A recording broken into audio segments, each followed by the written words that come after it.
বাচ্চাকে রুটি সাথে দুধের সাথে ঘুমের একজন ওষুধ স্বামী খাওয়া, তুমি নাইট করো তার স্ত্রী ছেলে সন্তানের জন্য এটা তার সত্যি সারা বলবো জীবনটাই যে কাকে শেষ করে দিছি দেয়। বাসায়, আমি না থাকাতে এইবার যে একজন সময়টা স্বামী থাকলাম না।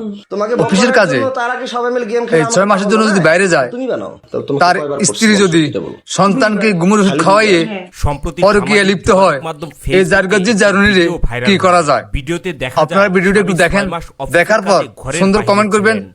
আর এই ভিডিওটা সুযোগে শেয়ার করে দিবেন একাধিক আর একটু দেখতে পুরুষের থাকুন সাথে শারীরিক এই জারগাজ্জির জারুনি সম্পর্কে কি মিলিত করছে।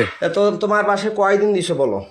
তাহলে ঔষধ খাওয়াইলে শুধু 2 দিন দেয়, যেখানে বাচ্চা ঘুমন্ত থাকলে বাচ্চা অবশ নির্দোষ মানে মারা যাওয়া বলা কথা ঘুম গেলে, যখন টের পাবে 2 দিনই রে জন, 2 দিন শুধু 2 দিন। এটা মিথ্যা কথা বলতেছে, আমার মাথা গরম হয়ে যাচ্ছে কিন্তু মৌসুমি। তুমি তাড়াতাড়ি বলো 6 মাস 8 দিনে মাত্র ওই কোথাকার এখান থেকে গেল, আবার ওইদিকে 2 জন 5 জন, তাহলে তোমার বাসায় কতদিন কয়বার কাক কাক দিছে সেটা বলো।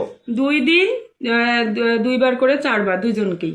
ভাইরাল হওয়া ভিডিওতে দেখা যায় স্বামী তার স্ত্রীকে প্রশ্ন করলে স্ত্রী তার নিজের সন্তানের মাথায় কসম খেয়ে একে একে সব ঘটনা খুলে বলে স্বামীকে। একদম মাথা ছুঁয়ে বললাম কিচ্ছু করো না বলো।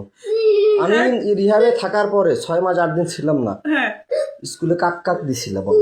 এর আগেও তো করছিলাম, থানা মোবাইল নিয়ে গেছিল। এর আগে যতগুলো কইছিলাম এখন কিন্তু ততগুলো করি নাই। কাক কাক দিছো বলো। আমি মাথায় হাত দিয়ে বলতেছি, হ্যাঁ, আমার ছেলে মাথায় হাত দি বলো না, আমার ছেলে মাথায় হাত দিছি। আমার মাথায় দিয়ে বলতেছি। হ্যাঁ, কাক কাক দিছি। জানান সে যে এই স্কুলে চাকরি করে সেই স্কুলের শিক্ষকের সাথেই স্কুলের পাশেই শারীরিক সম্পর্কে মিলিত হন। কতবার দিছো? একবারই। কোথায় দিছো?